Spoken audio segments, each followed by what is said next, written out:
तो आज हम अलजेब्रा का फर्स्ट चैप्टर 10th स्टैंडर्ड का स्टडी करेंगे, linear equation in two variables. ठीक है, तो इससे पहले हम समझ के लेते हैं लीनियर इक्वेशन होता क्या है। लीनियर का मतलब क्या होता है? लीनियर इक्वेशन, ठीक है, सबको पता है इक्वेशन होता क्या है। इक्वेशन मतलब वेरिएबल और कांस्टेंट दोनों जब मिलके आते हैं तो उसे हम कहते हैं इक्वेशन। लीनियर का मतलब क्या होता है? जो भी वेरिएबल है जिसकी डिग्री 1 होती है उसको हम कहते हैं लीनियर इक्वेशन। अब डिग्री मतलब क्या होता है? तो ये कुछ एग्जांपल्स ऐसे होते हैं,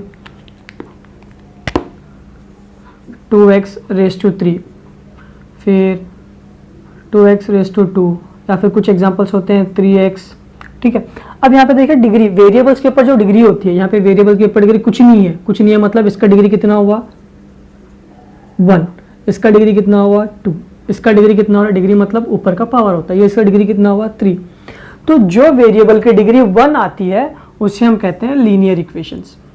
ठीक है, जो भी वेरिएबल रहेगा उसके अंदर उसकी डिग्री 1 रहेगी, वैसे इक्वेशंस को हम कहते हैं लीनियर इक्वेशन। ठीक है, अब ये तो समझ में आ गया linear equation in two variables. Two variables मतलब क्या होते हैं? क्वेश्चन के अंदर, इक्वेशन के अंदर दो वेरिएबल्स रहेंगे। जैसे कि फॉर एग्जांपल अगर मैंने बोला 3x + 7 रेज़ टू 0, अंदर वेरिएबल कितने हैं? वेरिएबल्स मतलब क्या होते हैं? ए से लेकर जेड तक के अल्फाबेट्स।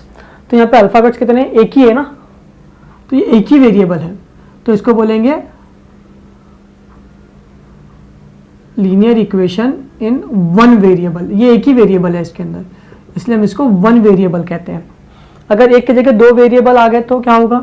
जैसे कि फॉर एग्जांपल 3a + 7b = 9। ठीक है, अब वेरिएबल देखें, यहाँ पर दो आ रहे हैं वेरिएबल्स, एक a है एक b है, दो वेरिएबल आ गए और इनकी डिग्री कितनी है? यहाँ पे भी 1 है और यहाँ पे भी 1 है, तो ये लीनियर इक्वेशन है इन। अब वेरिएबल्स कितने हैं? दो वेरिएबल्स है ना, तो इसको हम बोलते हैं टू वेरिएबल्स। ठीक है, अब समझ में आ गया कॉन्सेप्ट आपको, linear equation in two variables. ठीक है, अभी क्लियर होगा लीनियर इक्वेशन होता क्या है टू वेरिएबल्स में। अब ये चैप्टर में हम स्टडी क्या करने वाले हैं, अलग अलग पॉइंट देखते हैं। फर्स्ट वाला मेथड हमने दिया है, हमने जो नाम दिया है वो सिंपल प्रॉब्लम्स है। मतलब ये जो प्रॉब्लम्स रहेंगे ये एकदम सिंपल होते हैं, तो टिपिकल नहीं होते। सेकंड वाले जो प्रॉब्लम्स रहेंगे उसे हम कहते हैं ग्राफिकल मेथड। ग्राफिकल मेथड वाले प्रॉब्लम्स, इसके अंदर ग्राफ यूज करते हैं हम लोग। थर्ड वाला जो रहेगा डिटरमिनेंट्स, डिटरमिनेंट्स प्रॉब्लम होते हैं, जिसके अंदर हम इसको बोलते हैं, इसका अलग नाम है क्रैमर्स रूल। ठीक है, और फोर्थ वाला है reducible to a pair of linear equation. मतलब लीनियर इक्वेशन का जो पेयर रहेगा उसको सॉल्व करते करते उसको छोटा से छोटा बना के सॉल्व करना, लीनियर इक्वेशन। इसको हमने नाम दिया है सब्स्टिट्यूशन मेथड, क्योंकि हम यहाँ पे वैल्यूज को सब्स्टिट्यूट करके लिखते हैं, सब्स्टिट्यूशन मेथड। और लास्ट वाला जो मेथड रहेगा एप्लीकेशन होता है, application of simultaneous equation. Simultaneous equation, इसका हमने नाम दिया है स्टेटमेंट वाले प्रॉब्लम्स। मतलब यहाँ पे स्टेटमेंट वाले प्रॉब्लम्स आते हैं। ठीक है, अब समझ में आ गया। यहाँ पे सिंपल वाले प्रॉब्लम्स रहेंगे। अगर प्रॉब्लम ये एग्जाम में आएंगे तो इसका जो मेथड रहेगा वो 2 मार्क्स का होता है मैक्स टू मैक्स, और ये एक्टिविटी बेस्ड आते हैं। एक्टिविटी में ग्राफिकल मेथड हम 50-50 बोल सकते हैं, आ भी सकता है नहीं भी आ सकता है, कोई कंफर्मेशन नहीं है। लेकिन क्रैमर्स रूल हमेशा आता है नियरली 3 मार्क्स में, ये फिक्स क्वेश्चन होता है 3 से लेके 5 मार्क्स का। कभी कभी अगर एक्टिविटी क्वेश्चन यहाँ से नहीं पूछा तो यहाँ से एक्टिविटी भी आता है और 3 मार्क्स का प्रॉब्लम भी आता है। और रेड्यूसेबल पेयर ऑफ प्रॉब्लम, ये भी 50-50 है, कभी आएगा या नहीं भी आ सकता है। और एप्लीकेशन ऑफ साइमल्टेनियस इक्वेशन, ये आता है 4 मार्क्स के वर्ड प्रॉब्लम में। और टोटल 4 मार्क्स की जो बिट होती है, 4 मार्क्स के 3 प्रॉब्लम आते हैं, कोई हमको एक करना होता है जो लास्ट बिट होती है, तो हम इसको स्किप भी कर सकते हैं। ठीक है, तो ये वाला मेथड ये 50-50 रहेगा, ये भी 50-50 है, ये और ये तो कंफर्म आने वाले हैं, और लास्ट वाला भी कंफर्म आएगा। अंडरस्टूड? तो हम प्रैक्टिस सेट 1.1 का क्वेश्चन नंबर 2 हम स्टार्ट करेंगे। ठीक है, 3a plus 5b is equals to 26, a plus 5b is equals to 22। ठीक है, पहले इससे पहले कुछ चीज़ मैं यहाँ पे आपको बता देता हूँ। सॉल्व करने के 3 स्टेप्स होते हैं, बड़ा सिंपल मेथड में आपको बताता हूँ सॉल्व करने का। क्योंकि क्या होता है, अलजेब्रा बहुत टफ है, बहुत टफ है, हम माइंड में बिठा लेते हैं कि बहुत टफ है, तो उसको कितने भी इजी वे से हम करेंगे फिर भी हमको लग जाता है कि अरे बहुत टफ है। अगर आप कोई भी प्रॉब्लम सॉल्व करने बैठे हो, सॉल्व करके बीच में अटक जाते हो, तो फिर आपको याद, अरे हाँ ये बहुत टफ था, सर ने बोला था कि नहीं कर पाएंगे हम लोग, तो वो माइंड में आता है। अगर हम मोटिवेट करेंगे, नहीं हाँ हम कर सकते हैं, ऐसी कौन सी चीज़ है जो इंसान नहीं कर सकता दुनिया में, हर चीज़ कर सकते हैं, तो हम भी करेंगे। अलजेब्रा बनाया किसने, इंसान ने तो बनाया, हमने ही तो बनाया अलजेब्रा, वही चीज़ हम बरसों से पढ़ते आ रहे हैं, तो हमने ही बनाया, तो हमको क्यों नहीं आएगा सॉल्व करने। बहुत सिंपल है, ठीक है। और उसको हम और सिंपल से सिंपल ट्रिक्स, एक छोटे मोटे ट्रिक्स को आप यूज़ करोगे तो बहुत सिंपल हो जाएगा, ठीक है। अब मेरे इक्वेशन के लिए भी मैं आपको ट्रिक्स देता हूँ कैसे सॉल्व करना है। सिर्फ 3 स्टेप में आपको सॉल्व करना है। फर्स्ट स्टेप क्या होगा, इक्वेशन को कंसीडर करना, कंसीडरिंग इक्वेशन, मतलब से कोई भी इक्वेशन रहेगा, इसको इक्वेशन 1 और इक्वेशन 2 कंसीडर करना है सिर्फ, ठीक है। सेकेंड स्टेप में क्या रहेगा, सॉल्विंग इक्वेशन 1 एंड 2, सॉल्व करना, सॉल्विंग इक्वेशन, या फिर सब्ट्रैक्ट कर सकते हो या फिर ऐड कर सकते हो, दोनों इसके अंदर आते हैं, जो स्वेटेबल रहेगा वो करेंगे, ठीक है। अब थर्ड स्टेप में क्या होता है, सब्स्टिट्यूटिंग वैल्यू, सब्स्टिट्यूटिंग आएगा, या फिर put value, put the value, ठीक है। इसको करेंगे, फिर इसको सॉल्व कर देंगे तो डायरेक्टली हमको आंसर मिलेगा, ठीक है। फर्स्ट वाला स्टेप क्या था, हमको इक्वेशन को कंसीडर करना है, इक्वेशन 1 और इक्वेशन 2। सेकंड इक्वेशन क्या रहेगा, सॉल्व करना, सॉल्व करना मतलब या तो हम सब्ट्रैक्ट करेंगे या तो हम ऐड करेंगे, depend upon the question. Third वाला रहेगा सब्स्टिट्यूट करना या फिर पुट करना, ठीक है। चलिए हम स्टार्ट करते हैं सोल्यूशन। ये हमारा प्रैक्टिस सेट 1.1 का सेकंड वाला प्रॉब्लम है, ठीक है। हमको 2 इक्वेशंस दिए, इक्वेशन 1 और इक्वेशन 2 दिया है। अब दोनों भी लीनियर है क्योंकि दोनों का पावर 1 आ रहा है, और 2 वेरिएबल ए और बी 2 वेरिएबल है, इसलिए हम लीनियर इक्वेशन 2 वेरिएबल बोल रहे हैं। फर्स्ट स्टेप क्या था, कंसीडर द इक्वेशन, हमको इक्वेशन को कंसीडर करना है, ठीक है। First 3a plus 5b is equals to 26, second वाला equation a plus 5b is equals to 22, ठीक है। कंसीडर करना है तो इसको हम इक्वेशन 1 कंसीडर करेंगे, इसको इक्वेशन 2 कंसीडर करेंगे, ठीक है। फर्स्ट स्टेप हो गया।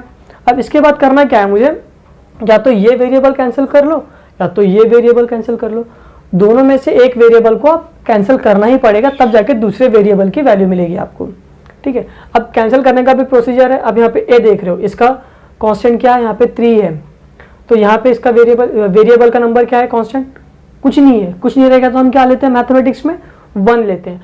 अगर इनकेस में यहाँ पे 1 ले लिया, 3 और 1 दोनों सेम है, नहीं होंगे तो दोनों कैंसिल हो सकते हैं, कैंसिल तो हो नहीं सकते, 0 नहीं आ सकता, तो इसको हम हटा दिए। चलिए अब बी की तरफ, मतलब ये तो कैंसिल नहीं होने वाला है, अब बी की तरफ चलते हैं। बी के अंदर कांस्टेंट क्या आ रहा है, 5 आ रहा है। इक्वेशन 2 में बी का कांस्टेंट क्या आ रहा है, 5, दोनों सेम है, दोनों को कैंसिल कर सकता हूँ मैं। अब दोनों प्लस है तो माइनस तो कर सकता हूँ मैं, है ना। तो इसको हम बी को कैंसिल करेंगे, तो अब हम पे लिखेंगे क्या, अब हमको करना क्या पड़ेगा, ये बी और बी को कैंसिल करना है, तो अब मुझे दोनों भी प्लस साइन है, अगर दोनों प्लस साइन रहेंगे तो 5 + 5 कितना होगा, 10 होगा, कैंसिल तो हो नहीं रहा। तो कैंसिल करने के लिए कंडीशन क्या होती है, एक प्लस साइन होनी चाहिए और एक माइनस साइन होनी चाहिए, लेकिन यहाँ पे दोनों भी प्लस है, तो वहाँ वैसे टाइम पे हम क्या करेंगे, हम एक अजम्पशंस लेते हैं। अगर यहाँ पर प्लस है तो हम यहाँ पे माइनस सब्स्टिट्यूट करेंगे, अगर यहाँ पे आप माइनस सब्स्टिट्यूट कर रहे हो तो यहाँ पे भी माइनस और यहाँ पे भी माइनस, ठीक है। ये डिपेंड कब करता है, तो इससे बेटर हम क्या करेंगे, अब ये तो हो गया, उसके बाद ए की तरफ जाओ, ये कैंसिल हो रहा है, अब ए की तरफ जाओ। ए की तरफ में कौन सा कांस्टेंट वेरिएबल बहुत बड़ा है, जिसका नंबर बड़ा है, 3 बड़ा है या 1 बड़ा है, 3 बड़ा हो रहा है ना, तो जो नंबर बड़ा होता है वो नंबर से हम छोटे नंबर को सब्ट्रैक्ट करेंगे। जैसे कि फॉर एग्जांपल अगर 3 बड़ा है तो 3 में से 1 को कैंसिल कर सकता हूं मैं, तो 3 सब्ट्रैक्टेड बाय 1, है ना, 1 को मैंने 3 में से निकाल दिया, तो वैसे हम यहाँ पे लिखेंगे सब्ट्रैक्टिंग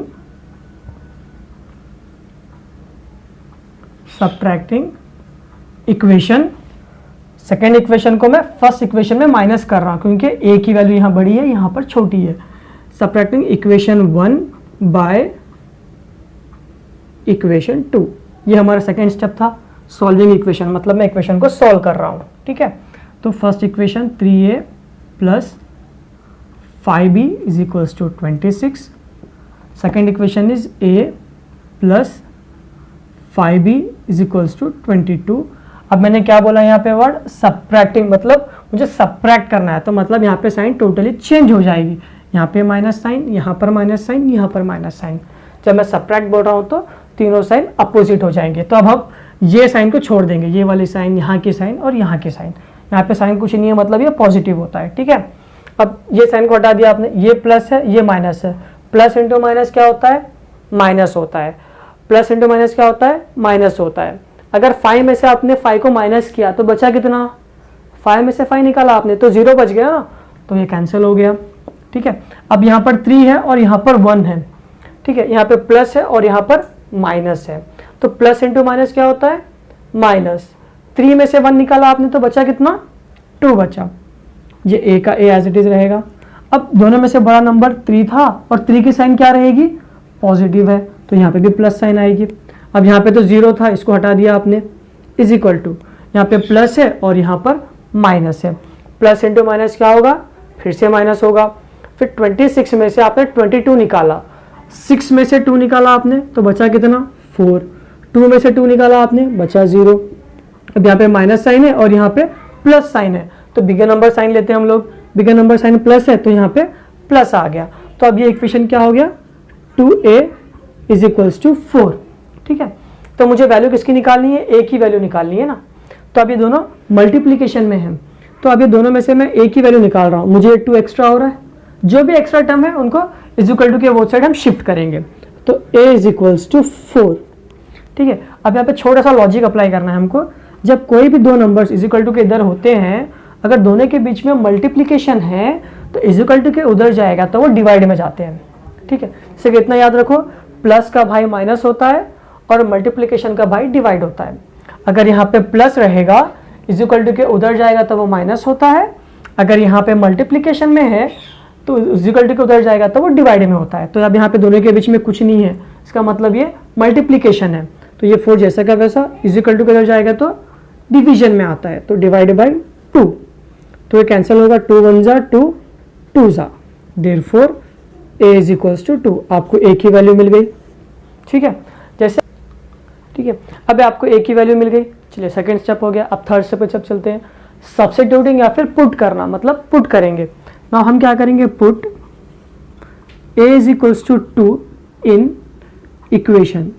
अब आपको दोनों में से जो इक्वेशन आपको पसंद है आप वो इक्वेशन ले सकते हो। 1 भी ले सकते हो, 2 भी ले सकते हो, तो मैं इक्वेशन 1 ही लेता हूँ। चलिए, सब्स्टिट्यूटिंग इन इक्वेशन 1, ठीक है। अब हम यहाँ पे चलते हैं। इक्वेशन 1 की वैल्यू क्या है हमारे पास? 3a plus 5b is equals to 26, ठीक है। तो इसका मतलब, पुट का मतलब क्या होता है? जहाँ पर भी a रहेगा, a को हम रिप्लेस करेंगे 2 से, ठीक है। ये 3 का 3 आ गया, बीच में कुछ नहीं रहेगा तो मल्टीप्लिकेशन होता है। a के प्लस पे हम क्या ले रहे हैं? 2 ले रहे हैं, तो यहाँ पे 2 आ गया, प्लस का प्लस, 5 का 5, ये b इज इक्वल टू 26, ठीक है। ये आ गया। अब फिर मल्टीप्लाई करते हैं, सॉल्व कर लेते हैं। 3 2 जा 6 plus 5b is equals to 26। मुझे वैल्यू किसकी निकालनी है? a और b की वैल्यू निकालनी है। a तो मिल गया, अब मुझे b को सॉल्व करना है। तो b के अलावा जितने भी एक्स्ट्रा टर्म है उनको वो साइड हम शिफ्ट करते हैं। तो सबसे पहले हम इसको जाएंगे, ये 6 है, ये कांस्टेंट है, ये प्लस में है, इज इक्वल टू उधर जाएगा तो क्या होता है? अभी मैंने बताया प्लस का भाई कौन होता है? माइनस। प्लस में है, उधर जाएगा तो माइनस। ये 5 भी एज इट इज, ये 26 प्लस 6 है, उधर जाएगा तो -6। तो ये कितना होगा? 5b is equals to 26 minus 6 कितना हुआ? 20 हो गया। तो यहाँ पे आ गया 20, ठीक है। फिर मुझे 5b है, फिर भी मुझे 5 नहीं चाहिए, 5 फिर भी एक्स्ट्रा हो रहा है ना। फिर ये एक्स्ट्रा टर्म को हम वो साइड शिफ्ट करेंगे। अब दोनों के बीच में कुछ साइन दिया हुआ है? कुछ नहीं दिया है। कुछ नहीं दिया तो हम क्या लेते हैं? कुछ नहीं दिया तो हमने क्या लिया? मल्टीप्लिकेशन लिया। तो यहाँ पे भी मल्टीप्लाई होगा। अब मल्टीप्लाई है, इज इक्वल टू उधर जाएगा तो क्या होता है? डिवाइड होता है। जैसे हमने यहाँ पे क्या था? मल्टीप्लिकेशन है, इज इक्वल टू उधर जाएगा तो डिवीजन में आता है। ये भी जैसा का वैसा रहेगा। 20, ये 5 है, उधर जाएगा तो डिवाइड में, डिवाइड बाई 5। अब ये कैंसिल हो सकता है तो कैंसिल कर लो, अगर नहीं होता है तो फिर छोड़ दो। अब 5 1 जा 5, 5 4 जा 20, therefore b is equals to 4। बस आपको यहीं तक सॉल्व करना है। आपको ए की वैल्यू निकालना है और आपको बी की वैल्यू निकालना है। अब यहाँ होने के बाद फिर में माइंड में डाउट होता है कि हमने जो क्वेश्चन किया था वो प्रॉपर है या नहीं है, करेक्ट किया है या नहीं किया है। तो उसके लिए मैंने एक चेक करने का मेथड, जिसके मार्क्स नहीं मिलते फिर भी हम अपने तसल्ली के लिए सॉल्व करते हैं। चेक कैसे करते हैं, अब आप कोई भी इक्वेशन ले लो, 3a plus 5b is equals to 26 है, ठीक है। तो जब इसको आप सॉल्व करोगे तो इसका आंसर भी 26 आना। अगर दोनों इक्वल आ रहे हैं इसका मतलब आपने प्रॉब्लम सही किया है। फॉर एग्जांपल देखो, ये 3 का 3 है, ए के वैल्यू कितने हैं यहाँ पर 2 है, 3 इंटू 2 प्लस 5 इंटू बी की वैल्यू कितनी है आपके पास 4 है, तो यहाँ पे 4 इज इक्वल टू 26, ठीक है। 3 2 ज़ा 6 प्लस 5 4 ज़ा 20 is equal to 26, 20 plus 6 26 is equal to 26। अगर दोनों इक्वल आ रहे हैं इसका मतलब प्रॉब्लम करेक्ट है। आपने जो वैल्यूज निकाली है ए और बी की वो बिल्कुल सही है। अगर ये आंसर करेक्ट नहीं आ रहा है मतलब आपने जो वैल्यूज निकाली है वो रॉन्ग है, तो आप चेक भी कर सकते हो, ठीक है। अब ये हो गया। अब एग्जाम में इसका सब्स्टिट्यूशन ऑफ मार्क्स कहाँ पर होता है, ये सिर्फ आता है 2 मार्क्स के लिए है। तो इसके मार्क्स सब्स्टिट्यूशन क्या होता है, जब आप ये लेते हो यहाँ पे हाफ मार्क्स मिलेंगे आपको, फिर जब इसकी वैल्यू निकालते हो इसका हाफ मार्क्स मिलेगा, ठीक है। फिर जो बी आता है इसका हाफ मार्क्स मिलेगा, और जो स्टेटमेंट आप यहाँ पे लिखते हो इसका half marks, total round figure मिला के ये 2 मार्क्स में आता है, ठीक है। इतना सिंपल था, समझ में आ गया। प्रैक्टिस सेट 1.1 का सेकंड बीट का 6 वाला प्रॉब्लम हम सॉल्व करेंगे। अभी हमने सॉल्व किया, इजी वाला था। अब थोड़ा सा टिपिकल वाला प्रॉब्लम लेके सॉल्व करते हैं सेकंड, ठीक है। तो हमारा फर्स्ट स्टेप क्या था सोल्यूशन का, कंसिडरिंग द इक्वेशंस, इक्वेशन को कंसिडर करना, ठीक है। हमने कंसिडर कर दिया, this is as equation 1 and this is as equation 2, ठीक है। अब 2 इक्वेशन हो गए। अब थोड़ा सा यहाँ पे टिपिकल फिर क्वेश्चन आएगा, सर यहाँ पे डिनोमिनेटर में आ रहा है, हम तो नॉर्मल वाला प्रॉब्लम ले रहे थे, यहाँ पे डिनोमिनेटर में आ गया, अब तो देखते ही हम डर जाते हैं। तो ये बड़ा सिंपल सा है, सिर्फ एक ही स्टेप यहाँ पे ऐड होने वाला है। जब कोई भी प्रॉब्लम के अंदर डिनोमिनेटर आता है, जैसे कि for example 2/3x plus 4y is equals to 11/3, जब कोई भी डिनोमिनेटर में जो नंबर आता है तो हमें उसे कैंसिल करना पड़ता है, ठीक है। अब डिनोमिनेटर में 3 है तो उसको मैं ऐसा क्या करूं जो 3 कैंसिल हो जाए यहाँ से, ठीक है। अब देखो उसका सिंपल सा मेथड है, नीचे जो नंबर होता है वही नंबर से उसको मल्टीप्लाई कर लो। फॉर एग्जांपल यहाँ पे 3 है तो 2/3x है, अगर मैं इसको 3 से मल्टीप्लाई कर लो, 3 1 ज़ा 3 1 ज़ा, तो ये कितना हुआ 2 1 ज़ा 2x, नीचे क्या बच गया 1 बच गया, 1 मतलब वो ना के बराबर होता है, उसको हम हटा देते हैं तो आ गया 2x सिंपल, ठीक है। समझ में आ गया। अगर इन केस कभी कभी कैसे होता है प्रॉब्लम्स में, हम लोग क्या करते हैं यहाँ पे 6 आ जाता है, मतलब दोनों अगर सेम होंगे तो डायरेक्टली वो नंबर लेंगे तो समझ में आता है। अब दोनों में डिफरेंट है, यहाँ पे 6 है यहाँ पे 3 है।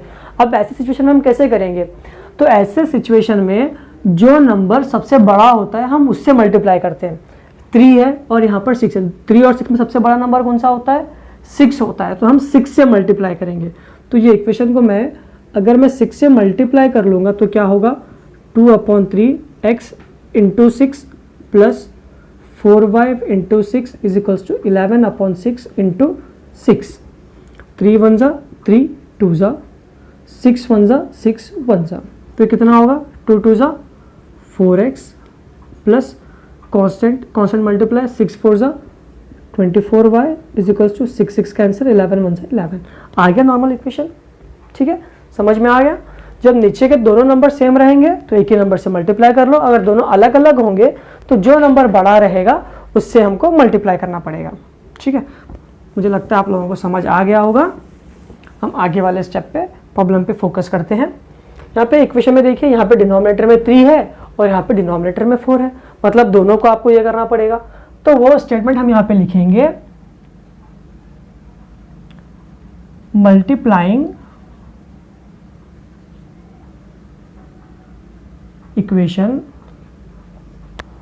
1 बाय कितने से मल्टीप्लाई करना पड़ेगा, डिनोमिनेटर में कितना नंबर दिया है 3 दिया है, तो इक्वेशन 1/3 एंड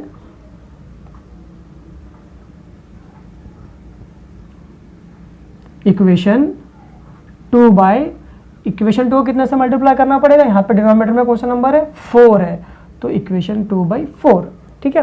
तो अब वो सॉल्व करते हैं, 1/3x plus y is equals to 10/3 multiply by 3, ठीक है। तो अब 3 से मल्टीप्लाई करेंगे तो कितना होगा ये, अब ये 3 जो रहेगा तीनों को मल्टीप्लाई होगा, इसको अलग मल्टीप्लाई करेंगे, इसको अलग मल्टीप्लाई करेंगे, इसको अलग मल्टीप्लाई करेंगे, क्योंकि ब्रैकेट के बाहर है ना, तो सबको मल्टीप्लाई होगा। 1/3x into 3 plus y into 3 is equals to 10/3 into 3, ठीक है। तीनों को मल्टीप्लाई हो गया, फिर उसके बाद ये 3 कैंसिल, ये 3 कैंसिल, तो बचेगा क्या, तो यहाँ पे 1 बचा, 1 इंटू एक्स, यहाँ पे x plus 3 into y, 3y is equal to 10 1 जा 10। ये आपका इक्वेशन हो गया थर्ड। तो इक्वेशन 1 को हमने ये फॉर्म में चेंज कर दिया, ठीक है। अब इक्वेशन 2 की बारी आ गई। इक्वेशन 2 क्या था,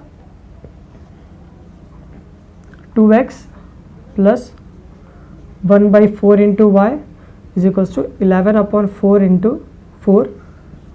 इक्वेशन 2 कितने से मल्टीप्लाई करना है, बाई 4, तो इसको मल्टीप्लाई बाई 4 करेंगे। अगर मैं 4 से मल्टीप्लाई करूंगा तो क्या होगा, 2x मल्टीप्लाई बाई 4 फिर plus 1/4 y multiply by 4 is equal to 11/4 multiply by 4, ठीक है। सबको मैंने 4 से मल्टीप्लाई कर लिया, तो फिर क्या होगा, ये 4 ये 2, पहले कॉन्स्टेंट को मल्टीप्लाई करेंगे, यहाँ पे कट नहीं हो सकता क्योंकि डिनोमिनेटर नहीं है। 4 2 जा 8x plus denominator numerator cancel हो गया, तो बचा क्या, यहाँ पे सिर्फ y बचा is equals to denominator numerator cancel हो गया, तो बच गया सिर्फ 11, ठीक है। सिमिलरली हम यहाँ पे भी कर लेते हैं, ये 3 हमने बाहर से मल्टीप्लाई किया, यहाँ पे भी 3 बाहर से और यहाँ पे भी 3 बाहर से कर लिया, ठीक है।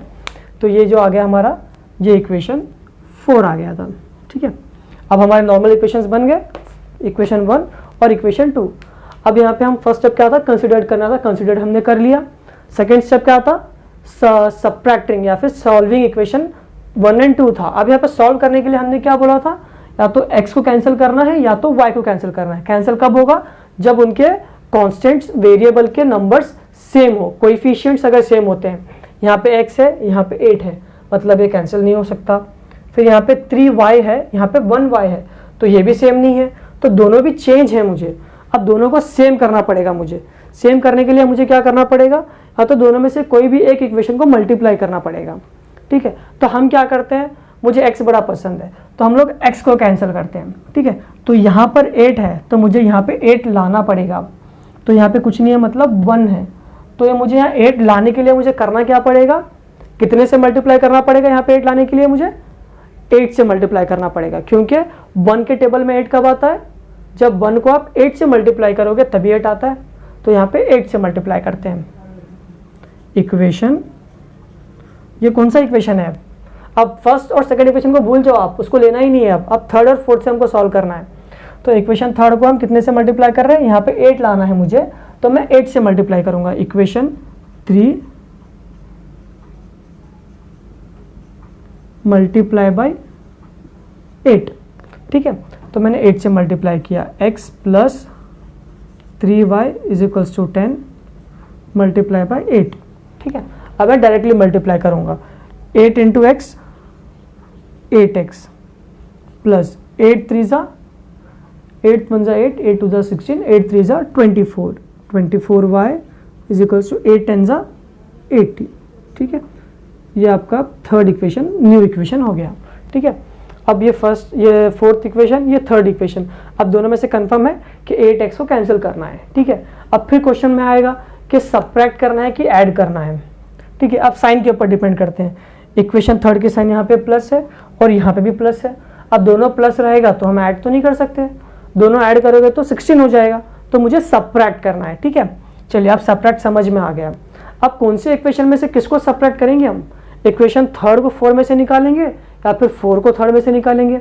अब उसके लिए हम y के वेरिएबल्स को देखते हैं। यहाँ पे y का कोएफिशिएंट 1 है, यहाँ पे y का कोएफिशिएंट 24 है। जो नंबर बड़ा होता है उससे हम सबट्रैक्ट करते हैं, मतलब ये बड़ा है तो मतलब इससे इसको सब्ट्रैक्ट करेंगे, ये इसमें जाके कट होने वाला है।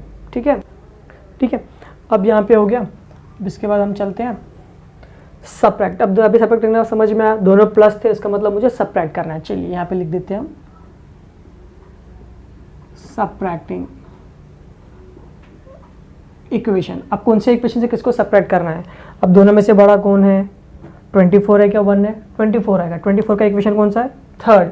सब्ट्रैक्टिंग इक्वेशन 4 बाय इक्वेशन 3, मतलब इक्वेशन 4 को आप, इक्वेशन 4 की वैल्यू छोटी है तो इसको हम इससे सब्ट्रैक्ट करेंगे, ये बड़ा वैल्यू है, इससे इसको माइनस कर देंगे। ठीक है, तो आपका आएगा first equation 8x plus 8x।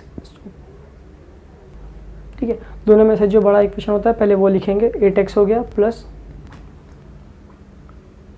24y is equals to 80। फिर इक्वेशन 4 की वैल्यू आएगी 8x plus y is equals to 11।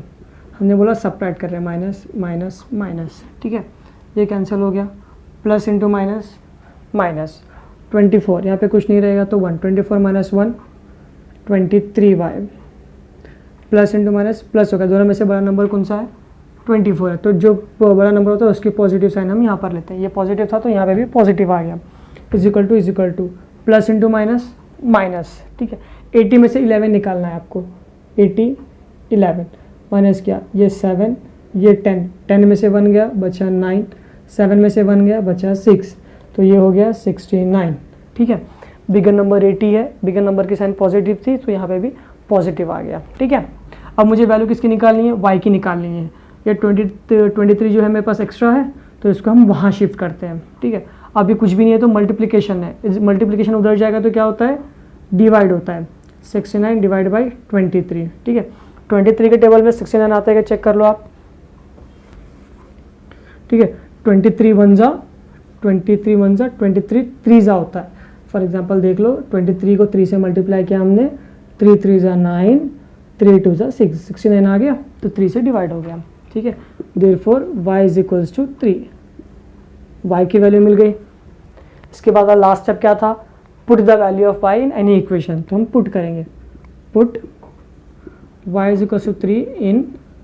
अब आपको इक्वेशन 1 2 भूल जाना है, आपको थर्ड और फोर्थ लेना है। ठीक है, तो आप कोई भी इक्वेशन ले सकते हो, थर्ड ले सकते हो, फोर्थ ले सकते हो। सबसे बेटर रहेगा फोर्थ ले लो क्योंकि वो छोटा है, उसके अंदर ज़्यादा न्यूमेरिक नंबर्स नहीं है, इसीलिए हम उसको लेते हैं इक्वेशन 4, क्योंकि आपके लिए इजी पड़ेगा। अगर ज़्यादा नंबर वाले लोगे तो आपको कैलकुलेशन भारी पड़ेगा और उसका और ज़्यादा प्रॉब्लम क्रिएट करेगा। छोटी वैल्यू क्या रहेगी? 8x plus y is equals to 11, equation 4 हो गया। अब जहाँ पे भी y आ रहा है उसको रिप्लेस बाय 3 कर दो। 8x प्लस y है, y के प्लेस पे 3 इज इक्वल्स टू 11। अब मुझे यहाँ पे x की वैल्यू निकालनी है और बाकी जितने भी टर्म्स रहेंगे उसको वो साइड शिफ्ट करते हैं हम लोग। 8x का 8x प्लस 3 है, ये कांस्टेंट है ना, कांस्टेंट नंबर है, प्लस 3 है, उधर जाएगा तो माइनस 3 होता है, तो 11 minus 3 for 8x is equals to. अगर 11 में से मैंने 3 निकाला तो बचा कितना? 11 माइनस 3, 3 4 5 6 7 8 9 10 11, तो कितना हुआ? 6 7 8, तो 8 हो गया, यहाँ पर आ गया 8। ठीक है, अब मुझे x की वैल्यू चाहिए तो 8 एक्स्ट्रा हो रहा है मेरे पास, इसको भी वहाँ शिफ्ट करते हैं। ये मल्टीप्लिकेशन में है, उधर जाएगा तो डिवाइड होगा। x is equals to 8 divided by 8, ये 1 सा cancel, therefore x is equals to 1। देखिए कितना सिंपल था। ठीक है, इसमें हमने 2 चीज़ें सीखी। एक चीज़ तो सीखा, अगर डिनोमिनेटर में कोई भी नंबर होता है तो उसको मल्टीप्लाई करके एक नॉर्मल सा इक्वेशन क्रिएट करेंगे, ये फर्स्ट चीज़ हमने स्टडी की। और दूसरी चीज़ क्या होती है, जब कैंसिलेशन के लिए दोनों वेरिएबल्स सेम नहीं होते हैं, उनके कोएफिशिएंट अगर सेम नहीं होते हैं तो हमें मल्टीप्लाई करके सेम करना होता है। यहाँ पर x और यहाँ पे 8x, x का वेरिएबल सेम नहीं था और y का वेरिएबल भी सेम नहीं था, तो हमने क्या किया, x को यहाँ पर सेम लाने के लिए, यहाँ पे 8 लाने के लिए हमने इसको मल्टीप्लाई किया। ठीक है, ये प्रॉब्लम में दोनों चीज़ें सीख ली हमने। अंडरस्टूड? तो जहाँ तक मुझे लगता है कि हमने 1.1 के सारे प्रॉब्लम्स हमने सॉल्व किए हुए हैं। ठीक है, अभी आपको पूरा प्रॉब्लम सॉल्व करने के लिए कोई परेशानी नहीं होगी। 1.1 का प्रैक्टिस सेट 1.1 पूरा का पूरा सॉल्व कर लो। अगर आपको फिर भी कुछ डाउट्स अगर निकलते हैं, डाउट्स आते हैं तो मुझे कमेंट में सेंड कर देना, फिर हम उसके ऊपर भी लेक्चर बनाते हैं। ठीक है, थैंक यू।